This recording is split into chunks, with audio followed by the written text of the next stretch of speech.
গতকালকে জামায়াতের আমির সাহেব একটা নতুন তথ্য আবিষ্কার করেছেন, বাংলাদেশের নতুন স্বাধীনতার ঘোষক আবিষ্কার করেছেন।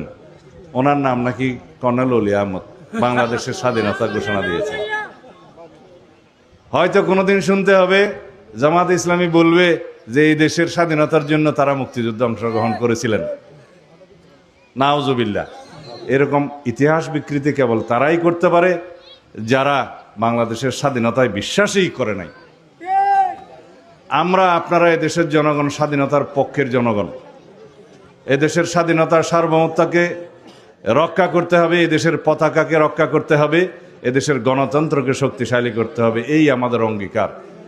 এই প্রত্যাশা নিয়ে, এই অঙ্গীকার নিয়ে আমাদের সন্তানরা শহীদ হয়েছেন জুলাইয়ের ছাত্র গণ অভ্যুত্থানে 2024-এ। সুতরাং তাদের স্বপ্নকে বাস্তবায়ন করতে হবে।